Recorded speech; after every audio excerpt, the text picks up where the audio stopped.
한번 예제를 볼까요? 저압전로의 보호도체 및 중성선의 접속 방식에 따라서 접지 계통은 세 가지로 분류하죠. TT 방식, 다음 TN 방식, 다음 IT 방식이죠. 여기에 보면 이중 틀린 것은 했을 때 GT 방식이라고 하는 게 있나요? 그것은 존재하지 않죠. 출제된 문제는 아닙니다. 예측한 문제입니다. 전원계통이 접지극이 별도로 전기적으로 독립했대요. 전원계통의 접지극과 별도로 전기적으로 독립했대요. 어떤 방식일까요? 독립을 해야 된다는 거죠. 독립을 하는 거예요. 그러면 뭐야? 별도 접지가 되는 TT 방식이라는 거죠. 이해되겠죠? TN 방식이 이렇게 세 가지가 있는데 이것들은 답이 될 이유가 없겠죠? 다 같은 TN 방식이잖아요. 단지 PEN이냐, PE냐 뭐 요거에 대한 차이점을 나타내는 거니까요. 그 다음 볼까요? 자, KSC IC 60364 이 코드는 한국전기설비 규정이 적용되는 코드 그 내용입니다. 저압전기설비에 다 이 KSC IC 60364가 들어가는 거예요. 자, 여기에서 충전부 전체를 내지로부터 절연시키거나 한 점에 임피던스를 삽입한다. 그러면 요거는 뭐가 된다 그랬어요? I 방식이라고 그랬죠. I 방식. 첫 번째 문자는 I가 되는 거죠. 그러면 I면 두 번째 문자는 T가 되겠죠. 대지에 접속시키고 전기기기의 노출 도전성 부분을 단독 또는 일괄적으로 접지한다라고 하면 요거는 뭐가 돼요? T 방식이 되는 거죠. 그래서 이러한 방식은 뭐예요? IT 접지가 되겠죠. IT 접지. 어려운 얘기 아닙니다. 그래서 그런 것들을 구분할 수 있도록 그렇게 공부를 해주시면 돼요. 금속재 외함을 가지는 저압의 기계기구로서 사람이 쉽게 접촉되어 위험의 우려가 있는 곳에 시설하는 전로에 찌락이 생겼을 때 자동적으로 전로를 차단하는 장치, 이거 무슨 차단기예요? 누전 차단기가 되겠죠. 이것의 사용 전압은 몇 볼트가 돼야 될 것인가? 특별 저압이라고 그랬어요. 50볼트를 초과하는 경우에 우리는 누전 차단기를 설치한다라고 할 수가 있겠죠. 정리가 되겠죠? 그래서 답은 몇 번일까요? 2번이 되죠? 그렇죠. 답은 2번이 되는 겁니다.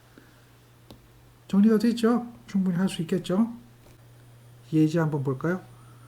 뭐라고 이야기하고 있나요? 읽어볼까요? 저압 옥내 간선에서 분기하여 전기 사용 기계기구에 이르는 저압 옥내 전로의 분기 개폐소에 시설하는 개폐기 및 과전류 차단기는 분기점의 전선의 길이가 몇 메타 이내 곳에 시설해야 되는가 이렇게 얘기하고 있어요. 그렇죠. 그래서 몇 메타 이내 시설해야 돼요? 임의의 길이 아니면 몇 메타입니까? 3메타죠. 그러니까 3메타. 3메타입니다. 임의의 길이 3메타. 근데 여기 이제 조건이 따라야 돼요. 조건이 따라야 되는데 어떤 조건이냐? 요거는 이제 이전에 3메타냐 8메타냐 뭐 이 이야기를 할 때 문제인데 이거를 갖다가 한국전기설비 규정에 의해서 보면 여기서 뭐가 들어가야 되냐면 이런 내용이 들어가야 돼요. 단 블라블라 들어가야 되는데요. 단 블라블라가 뭐냐면 요렇게 분쇄로 또는 콘센트의 접속이 없고 단락보 위험과 화재 및 인체에 대한 위험성이 최소화되도록 시설됐다. 요 얘기가 여기에 들어가야 돼요. 그게 이제 정확한 문제가 되는 겁니다. 그래서 요 단 이 내용이 여기에 있어야 된다라고 하는 거죠. 그랬을 때 얘가 답이 된다. 이해되겠죠? 자, 이 예제는 과거 문제입니다. 과거 문제인데 새로운 법으로 한번 정리를 해본다면 이런 형태가 될 것이다. 이해되겠죠? 그래서 3메타 아니면 2의 길이에요. 그러면 메타 수가 나오면 3메타 찍으면 돼요. 그게 답이니까. 2의 길이가 안 나오고 그냥 숫자만 있잖아요. 그러면 3메타 이외에는 답이 될 게 없다는 거죠. 예. 그래서 오히려 문제 풀기는 훨씬 더 쉽고 간단하다라고 하는 거죠. 자, 다음 거 한번 볼까요? 여기 뭐라고 돼 있어요? 전원 측 전로에 시설하는 배선용 차단기의 정적 전류가 몇 암페어 이하인 것에 전로에 접속하는 단상 전동기는 과부하 보호 장치를 생략할 수 있는가? 여러분 집에 몇 암페어? 20암페어죠. 그 얘기하는 거죠. 20암페어. 그리고 요 킬로와트 0.2킬로와트 물어볼 수도 있죠. 0.2킬로와트 물어볼 수도 있어요. 그것까지도 기억하고 있으면 좋습니다. 자, 그 다음 자, 요거는 이제 요렇게 이탈릭으로 한 것은 문제를 만든 거예요. 관연도 문제가 아닙니다. 정자로 되어 있는 거, 로만으로 정자로 되어 있는 것은 관연도 문제, 즉 문제은행에 과거에 출제됐던 문제. 그것을 이제 한국전기설비 규정에 맞게 이야기한 거고, 이 이탈릭으로 한 것은 한국전기설비 규정이 만들어지면서 한 번도 출제가 안 된 것들이에요. 그래서 문제를 출제를 해본 거죠. 자, 해봤는데 이렇게 한번 이야기해보는 거예요. 읽어보면 과전류 차단기로서 저압전로에 사용하는 퓨즈가 100A짜리 퓨즈다. 그리고 1.6배의 전류를 흘렸어요. 1.6배의 전류를 흘렸어요. 이 경우에 몇 분 안에 이 퓨즈가 끊어져야 되는가라고 묻는 거예요. 자, 그러면 우리가 이제 퓨즈에 대한 이 특성을 이해하고 있어야 되고 암기하고 있어야 돼요. 어쩔 수가 없어요. 따라서 100A 하면 어디가 되겠습니까? 이 부분이 100A가 되겠죠. 60A 초과하고 다음에 160A 이하가 되는 이 부분이에요. 그러면 1.6배의 용단 전류가 흘렀다는 얘기죠. 1.6배의 용단 전류가 흘렀어요. 그러면 몇 분 안에 120분 안에 용단이 돼야 되겠죠. 그 이야기를 하는 거예요. 그래서 여기서 이 내용은 이 내용이 됩니다. 자, 이 수치는 얼마든지 임의의 수치로 랜덤하게 바뀔 수가 있어요. 따라서 여러분들은 여기에 있는 용단 전류 배수, 여기 1.6배가 4개가 있죠. 2.1배, 1.9배, 1.6배예요. 그러니까 전류가 올라갈수록 용단 전류가 작아지고 있어야 되죠. 당연한 이야기입니다. 그 다음에 불용단 전류도 작아지죠. 1.5배, 1.25배죠. 시간은 60분, 120분, 180분, 240분이에요. 뭐 이거 시간도 이제 1시간 단위로 나오죠. 보통 이제 60분, 120분이에요. 네, 그런 얘기가 있고 좀 잘 좀 봐야 돼요. 그래서 요 내용도 배선 차단기도 마찬가지고 또 이러한 어떤 그 GG라고 되어 있는 이 퓨즈의 용단 특성, 이것도 여러분들이 참고해서 기억해 주는 것이 좋죠. 물론 이제 이게 GG가 뭐냐라고 하면 이제 퓨즈의 종류에 대한 이야기를 쭉 해야 되거든요. 근데 그 내용이 복잡하고 또 여러분들 필기할 때는 맞지도 않고 하니까 언급을 하지 않겠습니다. 참고만 하세요. 이런 것이 있다. 이것도 한국전기설비 규정에서는 요 하나만 제공하고 있으니까 요 하나에 대한 얘기를 참고해서 공부하시면 될 겁니다. 연접인입선입니다. 항상 무엇인가가 중요해요. 이 연접인입선입니다. 그런데 연접인입선이 횡단할 수 있는 도로의 최대 폭은 얼마인가 물어봤죠. 100m를 넘어가면 안 되고 5m를 넘을 수 없고 옥내를 관통할 수 없다라고 했죠. 그 이야기를 하는 거고요. 그 다음 연접인입선의 시설 규정 중 틀린 것은 이렇게 물어보죠. 100m를 넘을 수 없으니까 넘지 않았다. 4.5m 도로를 횡단했다. 5m 이내니까 관계없죠. 옥내를 관통하지 않도록 했다. 맞죠? 자, 요거는 그런 규정이 없었죠. 이것을 생각하면 돼요. 자, 그런데 이제 연접인입선의 전선의 그 어떤 굵기, 전선의 규격, 이것은 절연전선이나 케이블을 써야 된다라고 하는 거고요. 전선이 케이블 이외의 경우에는 절연전선을 쓰는데 얘는 이제 2.6mm 인입용 비닐 절연전선을 썼다라고 하죠. 여기서 DV 전선이라고 하는 이곳이 인입용 비닐 절연전선입니다.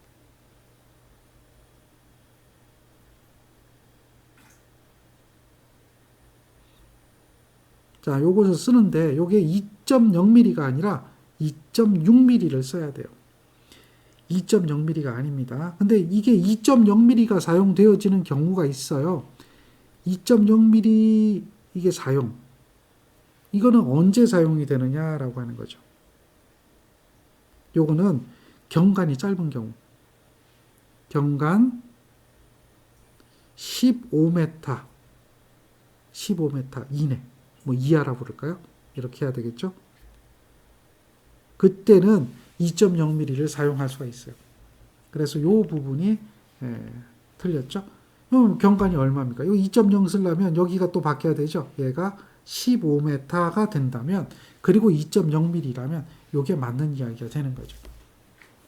자, 그런 규정들, 이런 내용들을 정리하고 가는 게 좋습니다.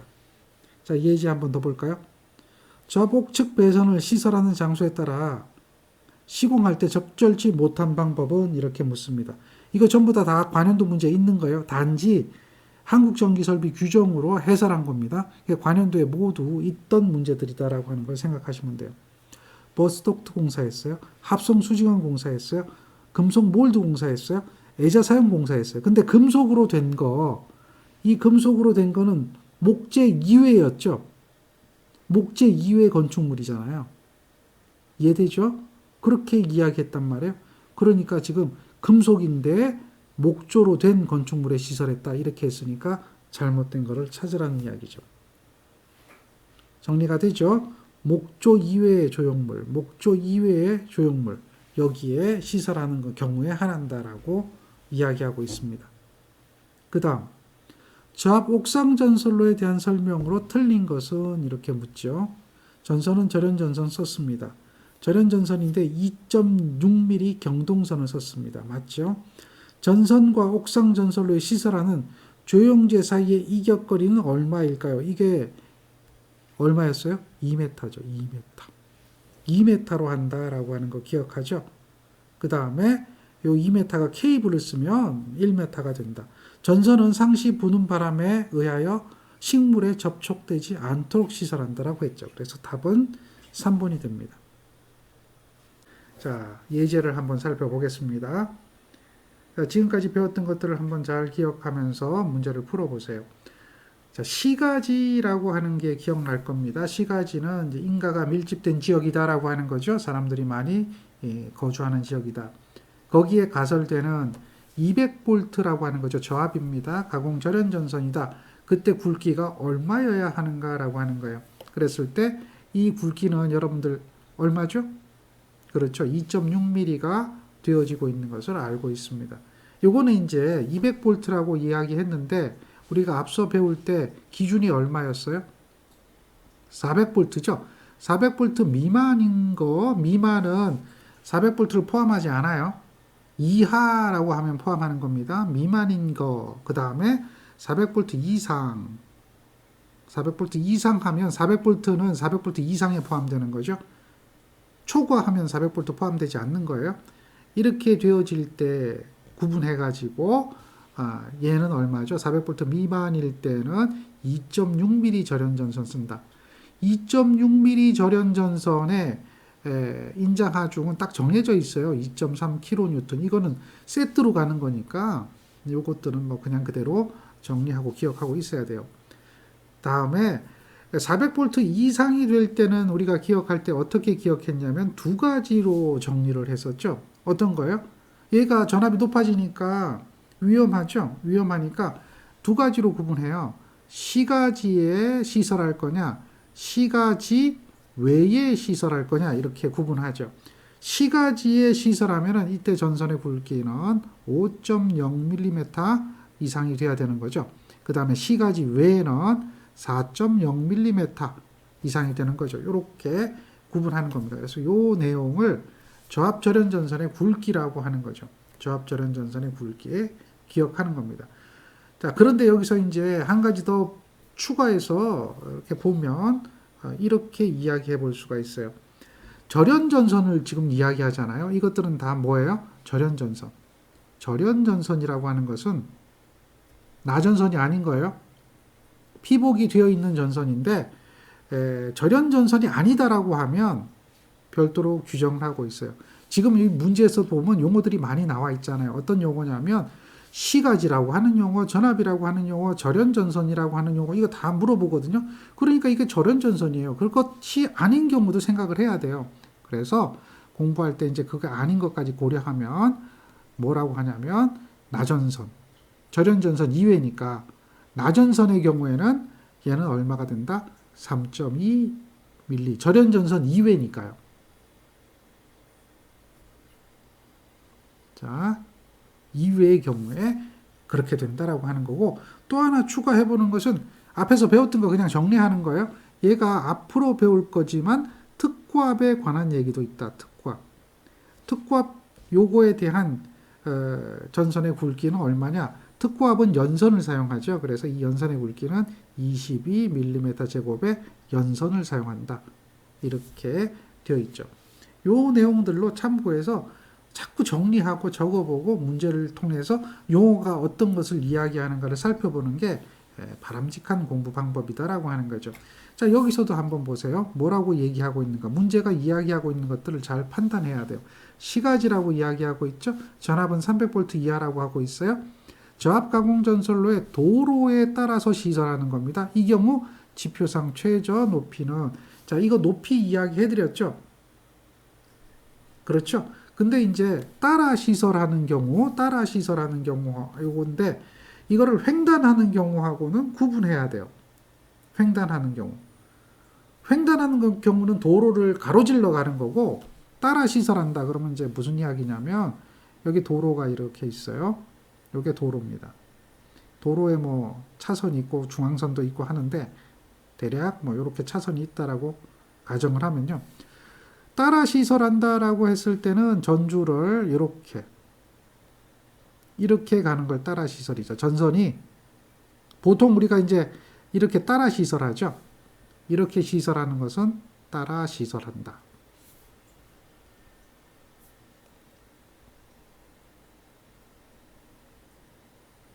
근데 횡단하는 경우는 어떻게 돼요? 여기 전주가 있으면 여기서 이렇게 넘어오는 거죠. 그 다음에 또 가는 거죠. 그럼 요거는 뭐가 되는 거예요? 횡단이죠. 횡단하고 따라 시설은 틀려요. 그럼 높이도 다른 거예요. 횡단할 때가 높아야 되겠어요? 따라 시설할 때가 높아야 되겠어요? 한번 생각해 보세요. 그렇죠. 당연히 횡단할 때가 차가 왔다 갔다 하고 차의 높이도 있고 하니까 더 높아야 된단 말이에요. 그래서 도로를 횡단할 때는 얘는 6m를 이야기하고 있죠. 6m. 도로를 횡단할 때는 6m가 규정인데, 따라 시설할 때는 이때는 기준 이외가 되는 거예요. 철도를 횡단할 때는 6.5m였잖아요. 그 다음에 횡단 보도교 위, 육교 위에 시설할 때는 3.5m였잖아요. 기억하죠? 그거 외에 따라 시설하는 거예요. 그거 외에는 얼마죠? 5m. 따라 시설할 때는 5m 이상이 된다라고 하는 거죠. 이렇게 기억하면 돼요. 자, 철도, 레일 면상, 레일 표면 위죠. 레일 면상 얼마? 6.5m. 이렇게 기억하고 있을 겁니다. 그 다음에 또 기억해야 되는 게 뭘 기억하고 있어요? 횡단보도교라고 하는 게 있죠. 횡단보도교. 이게 그냥 육교라고 하면 더 훨씬 더 쉬운데 법은 그렇게 얘기 안 해요. 얘는 얼마라고요? 3.5m 이상. 이렇게 뭘 이야기하죠? 지표상 높이. 자, 저압, 가공, 전선. 요것의 지표상 높이에 해당되겠죠. 저압, 가공, 전선의 지표상 높이가 이렇게 된다. 따라서 요 내용을 가지고 정리해 보고요. 요게 얼마다? 여기서 키포인트는 뭐라고요? 따라 시설한다라고 하는 게 키포인트예요. 이 따라 시설. 요거에 대한 이야기. 그냥 도로만 보면 대부분은 답을 뭐를 해요? 6m를 찍어요. 왜냐면 앞에서 그걸 6m를 도로 이렇게 했죠. 도로 횡단, 도로 따라 이걸 구분 안 했거든요. 그렇게 하면 횡단하고 따라 시설하고 구분을 못 한다는 걸로 보는 거죠. 따라서 요거를 잘 체크하고 답을 하는 게 바람직한 이야기입니다. 그 다음 요런 이야기 나오죠. 저압 보완공사 시, 이건 보완공사를 한다라고 했죠. 경동선을 사용할 경우에 지름은 얼마인가? 우리 저압일 때 이제 앞에서 지름 얼마인 전선을 써야 되느냐라고 했는데, 얘는 이제 보완공사를 했단 말이에요. 그러면 어떻게 될까요? 기준이 더 강화되겠죠? 자, 기준이 강화되면 어떻게 되나요? 한번 살펴보면 얘는 400V 미만이라고 하고 있죠. 400V 이상. 400V 이상의 경우에는 얘는 5mm입니다. 5mm의 무슨 전선? 경동선을 쓰죠. 경동선. 절연 전선이 아닙니다. 경동선 이것을 사용하는 거고, 다음에 400V 미만이라고 했죠. 얘는 4mm 경동선. 자, 정리하세요. 얘는 뭐라고요? 저압 보안공사입니다.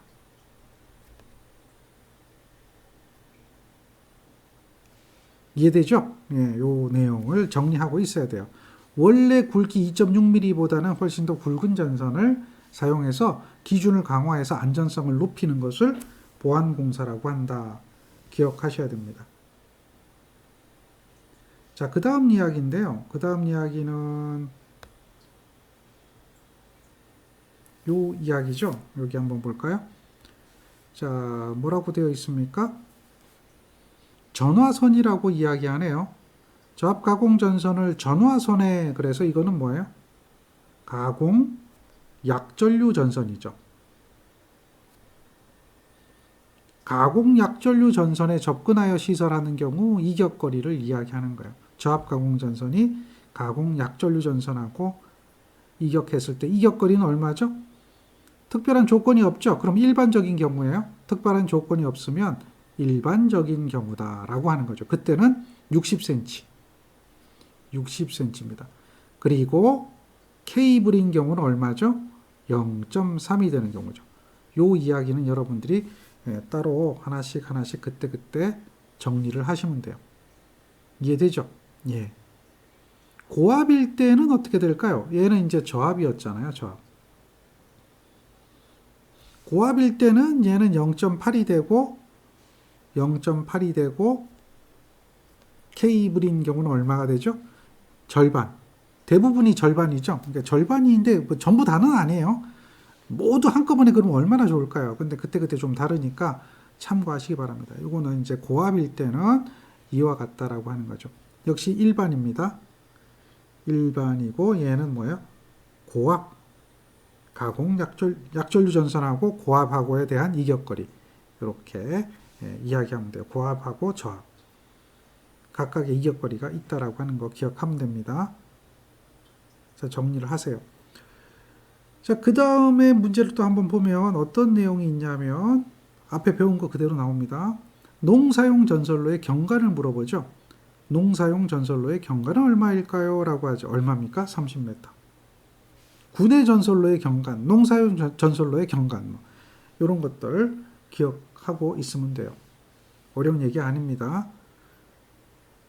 그 다음 내용 한번 볼까요? 자, 방직공장 군내도로라고 하고 있네요. 자, 이거는 뭘 얘기하죠? 군내 전선로를 이야기하죠. 군내 전선로. 자, 이러한 군내 전선로는 역시 이 문제도 경관을 물어봐요. 얼마죠?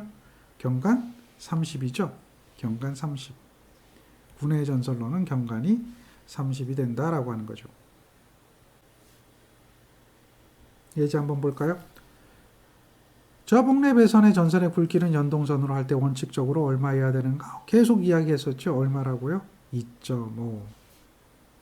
기억해야 되겠죠? 자, 그 다음 나전선 관한 이야기입니다. 자, 다음 옥내 배선에서 나전선을 사용할 수 없는 경우는 어느 것이냐라고 하죠. 전기로 열 때문에 안 된다 그랬죠? 축전지, 여기는 뭐가 있어요? 전해액이라고 하는 묽은 황산이 있어요. 묽은 황산이 전선의 피복을 손상시킬 수 있다는 거죠. 몰드내 배선, 기중기용 전선 이렇게 되는데 기중기용 전선 뭐 이런 거는 이제 나전선을 쓸 수 있어요. 그런데 몰드내는 안 돼요. 어느 게 가능하냐면 버스덕트, 라이팅 덕트만 가능해요. 몰드는 안 돼요. 몰드는 뭐냐? 이렇게 이제 뭔지 모르는 것 같은데요. 몰드는 어떤 거냐면 여러분 그 사무실의 바닥에 보면 플라스틱으로 몰드되어 있죠. 그게 합성수지 몰드라고 그러는데 이러한 것을 바닥에 붙이죠. 이러한 것을 바닥에 끈끈이로 되어 있어서 붙이고 사실은 붙이는 게 아니라 다른 시공 방법을 해야 되는데 얘는 이제 간편하게 접착제로 붙이게 되고 여기 보면 이제 이런 끼울 수 있는 가이드 같은 게 있죠. 그리고 그 안에다 뭘 넣냐면 랜선 같은 거, 전화선 같은 걸 이렇게 넣죠. 요거는 이제 전선도 물론 가능하지만 보통 랜 같은 걸 많이 하죠. 또 통신선 이런 거를 시설하고 여기다가 이제 뭘 하냐면 요렇게 생긴 덮개가 있죠. 요렇게 생긴 덮개가 있어요. 덮개로 여기에다가 이렇게 끼우는 거죠. 덮개로 이렇게 여기다가 끼우는 겁니다. 그러면 시공을 다 하면은 사람이 밟아도 뭐 어느 정도 이 선을 보호할 수가 있겠죠. 이렇게 될 때 이것을 갖다 뭐라고 하는 거예요? 합성수지 몰드라고 하는 거예요. 합성수지 몰드. 그런데 그 합성수지 몰드 안에 전선이 이렇게 바짝 붙어 있는데 나전선 쓰면 뭐가 되죠? 화재 발생하잖아요. 그러니까 어떻게 합니까? 나전선 사용하면 안 되는 거죠. 무슨 이야기인지 이해가 되겠죠? 네, 그렇게 이해를 하시고 정리를 하시면 돼요. 그래서 이거 답은 3번입니다. 내용 많이 나와요. 그 다음 요거는 이제 예열기동식 고주파 방지에 대한 정전 용량 콘덴서 얼마짜리 쓰느냐라고 하는 거, 그것을 이야기하는 겁니다. 이해되겠죠? 정리하시면 돼요. 0.006 마이크로파라드 생각하시면 되겠죠? 수용과 설비에서 전압 강화라고 하는 게 있어요. 수용과 설비에서 전압 강화. 자, 다른 조건을 고려하지 않고 수용과 설비의 인입구로부터 기기까지의 전압 강화는 표에 따릅니다. 그래서 수용과 설비의 전압 강화는 얼마냐? 저압으로 수전한다. 지금 우리가 저압 그 전선로를 배우고 있는 거니까요. 그 배선 설비에 대한 이야기니까요. 자, 요게 3%입니다. 고압이나 특고압으로 수전한다 그러면 얘가 6%입니다. 뭐가요? 조명에서. 그리고 조명 이외에는 5%하고 8%까지 볼 수가 있습니다. 그런데 이 길이가 100m를 넘는다는 거예요. 배선 설비 길이가 100m를 넘는다 이거예요. 그러면 그 1m당 0.005%씩 증가할 수는 있는데요. 증가분이 0.5%를 넘지 않도록 해야 됩니다. 다시 말해서 여기에 플러스 알파가 최대 0. 얼마라고요? 5%라는 거죠. 이 경우는 어느 때 그렇다? 100m를 넘을 때라고 하는 거예요. 이해되죠? 예, 그렇게 정리하면 됩니다. 그래서 조명일 때 3%, 6%, 그 다음에 기타일 때 5%, 8%. 자, 이 전압 강화를 계산하는 식은 이렇게 해서 여러분들은 혹시 배운 사람 있을지도 모르겠어요. 1000A분의, 요거는 이제 실기 때도 나오죠. 17.8 LI가 되죠. 17.8 LI. 요렇게 되는 거. 전압 강화를 계산하는 식이에요. 요거 어떻게 나왔느냐 묻는다면 어려운 건 없어요. E는 RI다 라고 하는 게 전압 강화잖아요. 그리고 R은 로우의 A분의 LI다 라고 해서 ALI예요. ALI. 자, 요것만 고려해 주면 되죠. 연동선 58분의 1이죠. 경동선의 도전율 얼마죠?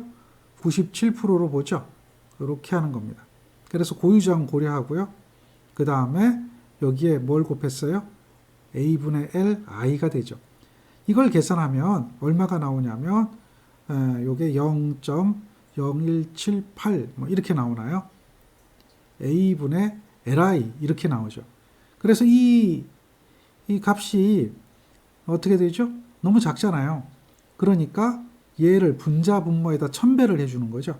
1000배를 하면 17.8이 되는 거죠. 분자 분모에 1000배를 해서 이와 같이 나오는데 이 이야기는 실기 시험 문제에도 나오는 거예요. 그래서 이런 전압 강화를 계산하게 될 때에 우리가 고려해야 되는 사항이 있다는 거예요.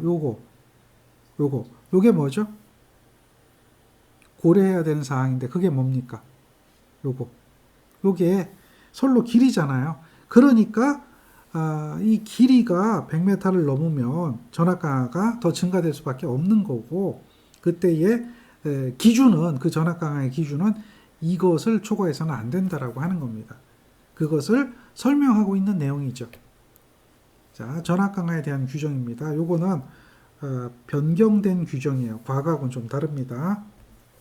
예제로서 어떤 문제가 출제되는가 이해를 하시면 되겠습니다. 자, 예제 보면 옥내 시설하는 애자 사용 공사 시 사용 전압이 400V를 넘는 저압입니다. 이 경우에 전선과 조영제의 이격거리는 얼마인가요? 라고 묻죠. 우리 기억하죠? 전선과 조영제의 이격거리는 25냐 45냐. 400볼트를 넘어요? 자, 그래요? 건조한 장소예요? 건조한 장소. 이 다 문제가 이유가 있어요. 이게 그냥 주어진 게 아니에요. 이렇게 되어진다면 어떻게 된다? 대부분 2.5죠. 대부분 2.5입니다. 그것을 기억하면 돼요. 건조한 장소 이외의 기타의 장소, 습기가 있거나 뭐 그런 장소가 되겠죠. 이외, 기타. 요렇게 된다면 그때는 얼마예요? 4.5cm. 요것이 되겠죠. 이게 센티미터로 나타날 수도 있고 밀리미터로 나타날 수도 있어요. 밀리미터로 나타내면 25mm 뭐 이렇게 얘기하죠. 자, 센티미터인지 밀리미터인지 문제는 지 마음대로 냅니다. 그러니까 구분할 수 있어야 돼요. 자, 그 다음 예제 한번 볼까요?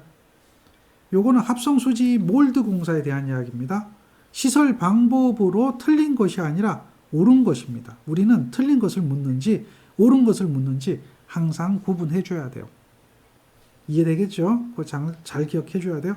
합성수지 몰드인데 전선으로는 단선만을 사용하고 연선을 사용해서는 안 된다? 뭔가 이상하죠? 그렇죠. 뭔가 이상하지 않나요? 그 다음에 전선으로 5개용 비닐 절연 전선 사용한다? 뭐 이것도 이상하죠? 합성수지 몰드 안에 전선 접속점을 두기 위해 몰드 안에 막 전선 접속을 한다고요? 합성수지제 조인트 박스를 사용하였다? 그런데 두기 위해 좀 말이 안 맞지만 근데 그것을 조인트 박스에서 썼대요. 괜찮아졌네요. 요까지는 좀 이상했죠. 합성수지 몰드 안에 전선의 접속점을 최소 2개 두어야 된다? 뭐예요? 이건 말이 안 되죠. 자, 그렇다면 이 문제는 답이 3번이 되겠죠. 정리를 하시면 됩니다. 그 다음 얘기 한번 볼까요? 이번에는 합성수지관 공사예요. 이런 합성수지관 공사에서 지지점 간 거리는 얼마여야 되는가? 기본적으로 암기하고 있어야 돼요. 자, 합성수지관에서 여러분들이 기억해야 되는 것은 자, 몇 배? 1.2배. 1.2배는 접착제 사용이 어떻게 된다고요? 한다, 안 한다? 하지 않는다라는 거죠. 접착제를 사용하면 어떻게 돼요? 0.8배. 이것은 어떻게 된다? 접착제 사용. 뭐 이런 것들은 자주 물어보니까 기억해야 돼요. 관 지지점 간 거리도 자주 물어보고요. 정리를 하고 있어야 됩니다. 그 다음, 자, 금속관 공사네요. 그런데 콘크리트에 매입하는데 관의 두께가 얼마네요. 이건 딱 정해져 있죠. 콘크리트에 매입하는데 관의 두께는 1.2입니다. 자, 그리고 전선을 쓴대요. 전선. 자, 5개용 비닐 절연 전선 쓸 수 있다고 그랬어요? 옥내 공사인데 5개용 비닐 절연 전선 못 쓰잖아요. 그러면 답이 정해지는 거죠. 이렇게 시설 기준을 우리는 판단하고 그걸 가지고 문제를 해결할 수 있어야 됩니다. 다음 예제 볼까요? 이번에는 무슨 예제죠? 몰드 공사입니다. 자, 몰드인데 접지 공사 한대요. 당연히 금속재 부분에 접지가 필요하면 접지를 하게 됩니다. 금속이니까 당연히 접지를 해줘야 되겠죠. 그 다음에 접속점을 쉽게 점검할 수 있도록 해줘야 되고요. 그 다음에 황동재 또는 동재 몰드의 폭이 5cm. 그 다음 두께가 0.5mm 이상일 것이다. 가능한 이야기인가요? 그 다음 몰드 안에 전선을 외부로 인출하는 부분은 몰드의 관통 부분에서 전선에 손상될 우려가 없도록 시설한다. 이렇게 얘기했어요. 자, 이 중에서 잘못된 것은 무엇일까요? 이 문제의 답은 2번이죠. 전선 접속점이 없어야 되는데 접속점을 쉽게 점검할 수 있도록 시설하라 하는 내용은 맞지 않은 겁니다. 정리해 보세요. 그 다음 가요전선관 공사에 관한 이야기입니다. 자, 2종 금속재 가요전선관 쓰는 거 맞고요. 그 다음 규격에 적당한 지름 10스퀘어의 단선을 사용하였다. 이것도 맞죠. 그 다음 전선을 5개용 비닐 절연 전선으로 사용하였다. 이거는 이제 맞지 않는 사항이죠. 그리고 습기 또는 물기가 있는 장소에는 피복 1종 가요 전선관을 사용하였다. 이렇게 이야기합니다. 요것도 관연도 문제를 조금 바꾼 거죠. 자, 위의 문제도 관연도 문제가 아닙니다. 그래서 문제를 만든 겁니다. 그 다음 내용 한 번 더 살펴볼까요? 또 예제가 또 있습니다. 자, 금속 덕트 공사에 관한 이야기죠. 시설 기준에 적합하지 않은 항은 이렇게 얘기하죠. 자, 덕트인데 단면적 20%입니다. 맞죠? 다음에 덕트 상호 및 덕트와 금속 관과는 전기적으로 완전하게 접속했습니다. 덕트를 조영지에 붙이는 경우 덕트의 지지점 거리는 4m 이하로 했습니다. 몇 메타죠? 3m 이하죠. 자, 덕트는 접지를 합니다. 다음 문제를 볼까요? 버스덕트 공사에 대해서 잘못 설명한 건 묻죠. 종단부 폐쇄했습니다. 버스덕트 내부에 물이 고이지 않도록 해야 된다라고 이야기합니다. 또 덕트 내부에 먼지가 침입하지 않도록 해야 된다라고 이야기하죠. 그리고 덕트 상호관 및 전선 상호관은 경고하고 또한 정기적으로 완전하게 접속해야 됩니다. 자, 어느 부분이 잘못 설명되었을까요? 금방 눈에 안 들어오죠? 예, 그럴 거예요. 이렇게 내면 문제가 굉장히 어려워요. 왜 그러냐 하면 다 맞는 것 같거든요. 자, 습기가 적은 장소 이랬죠? 법에는 뭐라고 나와 있죠? 습기가 많은 장소 이렇게 얘기하고 있어요. 예. 이런 부분이 눈에 잘 안 들어와요. 그래서 어렵다라고 하는 겁니다. 잘 한번 읽어보시고 문제를 판단해야 됩니다. 그 다음 이 문제는 뭘 얘기하죠? 라이팅 덕트의 지지점 간 거리 이야기하죠. 답이 뭘까요? 간단하니까 이런 것들은 답을 바로바로 찾아낼 수 있어야 됩니다. 그 다음 거 볼까요? 이번에는 플로어 덕트입니다. 자, 연선을 사용하지 않아도 되는 거 자주 물어본다고 그랬죠? 이 정도는 쉽게 답이 나와야 되고요. 쉬운 문제입니다. 그 다음 단면적이 8mm 제곱 이상의 캡타이어 케이블을 조영제 옆면에 따라 붙였어요. 지점 간 거리 최대값은 얼마일까요? 라고 물어요. 이 문제는 언뜻 보면 답이 2m 같아요. 왜냐하면 옆면에 따라 붙이는 거니까요. 해설을 봐도 이상하네. 2m인데 옆면에 따라 붙이는 경우인데 이랬잖아요. 근데 문제에 뭐라고 했냐면 캡타이어 케이블이라고 이야기를 했어요. 따라서 캡타이어 케이블인 경우는 얼마다? 1m인 거죠. 자, 그렇게 답을 찾아낼 수 있어야 합니다. 그 다음 문제 한번 볼까요? 케이블 트레이에 대한 얘기죠. 자, 다음 케이블 트레이 시설에 대한 설명으로 틀린 것 찾으래요. 수용된 전선 모두 지지할 수 있는 적합한 강도여야 하고 케이블 트레이의 안전율은 1.2라고 하고 있죠. 자, 제대로 안 기억하면 힘들죠? 틀린 것이니까 얼마가 돼야 돼요? 1.5가 돼야 되죠. 이게 돼야 되는데 잘못됐다는 거죠. 비금속 케이블 트레이는 난연성 재료의 것이어야 하고 금속재 케이블 트레이 시스템은 기계적 전기적으로 완전하게 접속하여서 금속재 트레이는 접지 공사를 해줘야 되죠. 그 다음 케이블 트레이가 방화, 구역, 벽, 마루, 천정 등을 관통하는 경우에는 관통부 여기는 불연성 물질로 충전되어야 된다라고 하죠. 이건 맞는 이야기들입니다. 자, 목욕탕에 이동하여 사용하는 코드는 어느 것을 사용하는가라고 했어요. 목욕탕이라고 했죠. 그럼 우리는 목욕탕이라고 한다면 옥내고 습기가 많은 장소잖아요. 옥내고 습기가 많은 장소면 그러면 고무 코드 써야 될까요? 면 코드 써야 될까요? 고무 절연선 써야 될까요? 면 연선 써야 될까요? 어떻게 해야 될 것 같아요? 당연히 면은 안 되죠. 습기가 많으니까. 그래서 절연선보다는 절연선 쓰는 게 아니라 이거는 코드를 쓰는 거니까 코드 물어봤으니까 고무 코드가 답이 되겠죠. 다음 예제입니다. 자, 일반 주택 및 아파트 각 호실의 현관에 조명용 백열 전등을 설치할 때 사용하는 타임 스위치, 타임 스위치보다는 센서 등이라고 하는 거고 타임 스위치 포함이 되겠죠. 이것은 몇 분 이내에 소등돼야 되는가? 일반 주택이라고 했기 때문에 몇 분이 되죠? 일반 주택은 3분 이렇게 되죠. 그 다음에 객실 입구는 1분. 다음 문제 볼까요? 기억을 하시면서 문제를 풀어보세요. 자, 진열창 또는 진열창 안에 저압 옥내 배선에서 사용 전압은 몇 볼트 미만인가? 라고 합니다. 400볼트 미만이라고 했던 거 기억하셔야 됩니다. 400볼트 미만. 항상 이렇게 전압을 물어봐요. 그 다음 이야기 한번 볼까요? 앞에서 배웠던 규정 그대로 있습니다.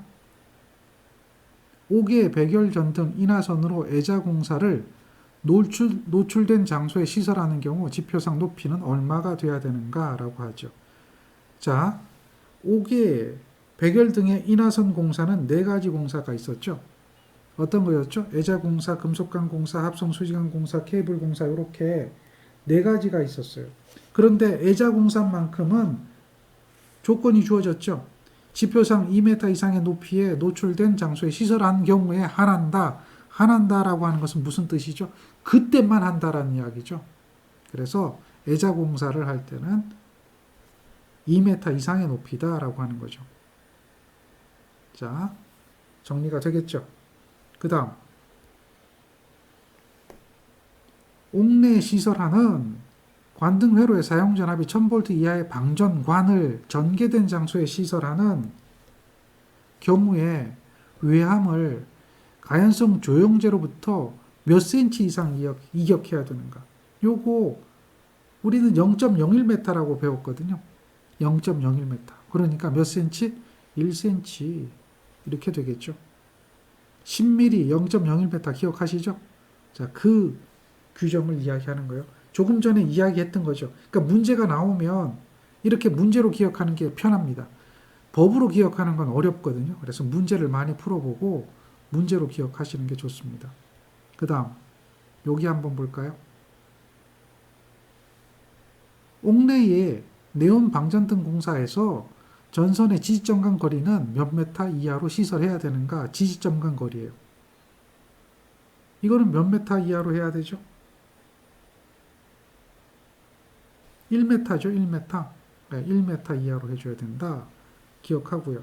그 다음에 전선과 조형제 이격거리 노출된 장소하고 다음에 노출되지 않은 은폐 장소, 즉 점검할 수 있는 은폐 장소 이렇게 구분해서 20, 30, 40 얼마요? 60 그대로 가는 거예요. 얘는 뭐라고요? 노출 장소. 노출 장소는 전압에 따라서 6000V 이하, 다음 6000초가 9000V 이하, 9000초가인데 이렇게 기준하고 있지만 노출 장소가 아닌 곳 그건 뭐예요? 은폐 장소죠. 여기 60mm잖아요. 60mm. 하나 더 들어가죠. 이거는 무슨 장소? 은폐 장소. 은폐 장소인데 점검할 수 있는 은폐 장소죠. 그러니까 노출 장소하고 은폐 장소하고 구분 지어 가지고 생각을 하면 되는 거예요. 어렵진 않죠? 예. 그 다음 지지점간 거리 1m 이하. 그 다음에 애자는 절연성, 난연성, 내수성이 있는 애자 사용한다. 이렇게 기억하고 있는 겁니다. 그 다음 풀용 수중 조명 등, 풀용 수중 조명 등 여기에 전기를 공급하기 위하여 절연 변압기 1차측 및 2차측 전로에 사용 전압이 몇 볼트냐 이렇게 묻는 거네요. 사용 전압이 얼마냐? 이거는 기억해야겠죠. 400V, 150V. 기억나죠? 예. 자꾸 기억하세요. 그 다음 또 전압 물어보는 문제네요. 대부분의 문제들이 이렇게 전압을 물어봐요. 교통, 신호등 회로의 사용 전압은 최대 몇 볼트인가? 이거 딱 나오죠? 그렇게 답을 찾아내야 됩니다.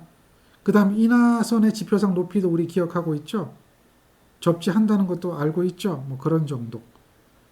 이렇게 정리를 하시면 되겠고요. 그 다음 전기 울타리에 관한 이야기네요. 예제들을 보면 대부분 전압이에요. 자, 전기 울타리용 전원장치에 전기를 공급하는 전로의 사용 전압은 얼마인가? 라고 묻죠. 250V. 기억하고 있어야 됩니다. 그 다음 전기욕기 전원장치입니다. 전기욕기 전원변압기 2차 측 전로의 최대 전압의 한도는 얼마일까요? 욕기거든요. 욕기. 입욕자에게 전기 자극을 준다. 찌리찌리찌리 뭐 이런 건데 감전시켜서 홀딱 보내는 게 아니라 약한 자극만 주니까 전압이 어떻게 돼야 돼요? 절연변압기 쓰면서 낮아야 된다는 얘기죠. 그래서 보니까 전압들이 높이가 크기가 어때요? 다 낮잖아요. 그죠? 그러니까 얼마예요? 요거 찾아내야 되겠죠? 요런 내용들을 기억하시면 됩니다. 그 다음 발열선 온도 묻는다고 그랬죠? 전기 온상의 발열선 온도 얼마죠? 80도. 이거 기억해야 됩니다. 다음 문제 한번 볼까요? 요거는 어떤 내용이죠? 액선 발생 장치죠? 액선 발생 장치. 자, 요거는 몇 가지 규정이 있다고 그랬죠? 만 볼트 단수마다 0.02, 0.03 요게 있잖아요. 기억나죠? 그러면 지금 전선 상호 간격이네요. 전선 상호 간격. 전선 상호 간격은 얼마죠? 얘는 0.45m, 45cm잖아요. 45cm. 그래서 45cm가 되고 100kV까지죠, 여기선.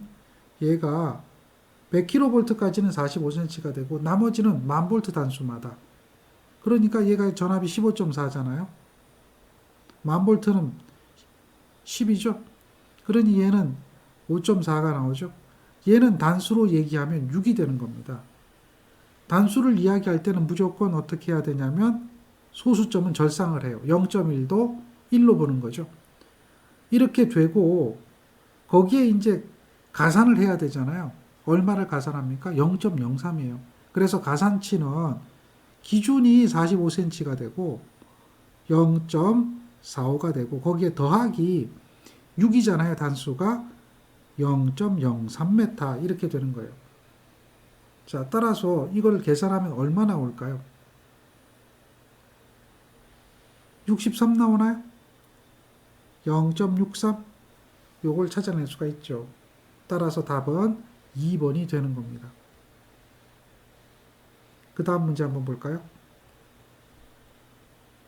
자, 이거는 절연변압기를 사용하고 있는 전격 살충기에 전격 격자가 땅 위에서 몇 메타 높이에 사람이 닿으면 안 되죠. 충분한 높이를 줘야 되겠죠. 그렇죠. 그러니까 몇 메타 높이에 3.5m죠. 기억해야 됩니다. 물론 이거 낮출 수 있죠. 1.8m로 낮출 수 있어요. 낮출 때는 조건이 있죠. 사람이 접촉되지 않아야 되고 보호가 돼야 되고 절연변압기 써야 되고 여러 가지 조건이 있단 말이에요. 다음에 전압도 7000V 이하가 돼야 되고 이런 여러 가지 이야기가 있는데 그런 걸 조건을 만족할 때만 얼마가 된다? 1.8m. 근데 문제는 없고요. 높이는 충분한 높이 얼마? 3.5m 이상의 높이에 시설해야 된다. 이렇게 이야기하고 있습니다. 다음 유의용 전차. 유의용 전차는 2차 측 전압에 대한 얘기하죠. 직류가 60V, 교류가 40V. 요거 꼭 기억해야 돼요. 직류가 60V, 교류가 40V. 1차 측 전압은 어떻게 되죠? 400V 미만입니다. 그런데 이 2차 측 전압을 물어봐요. 직류가 60V, 교류가 40V. 그러니까 답이 뭐예요? 그것만 알면 이거 답 찾아내잖아요. 나머지는 법에 맞는 이야기입니다. 다음 문제입니다. 이번에는 용접에 관한 이야기죠. 아크 용접 장치. 1차 측 전로의 대지 전압을 묻는 것 같네요. 자, 그러네요. 그러면 전압이 얼마일까요? 물었어요. 얼마죠? 300V 이하가 돼야 된다. 이 이야기 하는 거죠. 그 다음 문제 한번 볼까요? 이번에는 전기 온돌에 관한 이야기네요. 전기 온돌. 이거는 이제 도로 등에 대한 발열선, 뭐 이런 거라고 생각해도 되죠. 자, 전기 온돌. 전기 온돌에 대한 전열 장치를 시설할 때 발열선을 도로, 주차장 또는 조용제에 고정시켜 시설하는 경우에 발열선에 전기를 공급하는 전로의 대지 전압은 얼마일까라고 합니다. 300V. 300V. 사용 전압, 대지 전압 구분하라. 기억하시면 되겠습니다. 그리고 발열선은 미네랄 인슐레이션 케이블, MI 케이블 쓴다. 그 다음 교통 신호등에 관한 이야기입니다. 자, 이 중 옳지 못한 거 찾아라. 이렇게 이야기합니다. 자, 전선은 일반용 단신 비닐 절연 전선 썼습니다.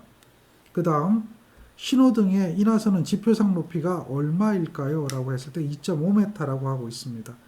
다음 교통 신호등의 제어 장치 2차측 배선의 최대 사용 전압은 400V 이하여야 합니다. 라고 하고 있고요. 4번에는 철주 또 금속재 외함 이런 부분에는 접지를 해야 한다라고 하고 있습니다. 자, 이 중에서 잘못된 것은 어떤 거일까요? 그렇죠. 이 부분 3번이 틀렸죠. 얼마죠? 300V 이하여야 한다. 뭐 이런 이야기를 기억하시면 되겠습니다. 자, 그 다음 내용 한번 볼까요? 이 문제는 자, 뭐라고 되어 있습니까? 부식을 방지하기 위하여라고 했죠. 전식 방지, 전기 부식 방지에 관한 이야기죠. 전압 기억해야 되겠죠. 자, 전압은 얼마일까요? 직류 60V. 정리하고 있어야 돼요. 직류 60V. 그리고 임의의 점과는 10V. 다음 임의의 두 점 간 5V. 요거 기억해야 됩니다. 임의의 점 10V. 임의의 두 점 5V. 키포인트죠. 네, 그런 거. 직류 60V. 정리하시고 그 다음 내용 보죠. 자, 여기 보세요. 전기 방식 시설을 할 때 전기 방식 회로의 사용 전압은 직류 얼마? 방금 이야기했죠. 60V. 직류 60V 이하가 되어야 된다라고 합니다. 그 다음 거 볼까요?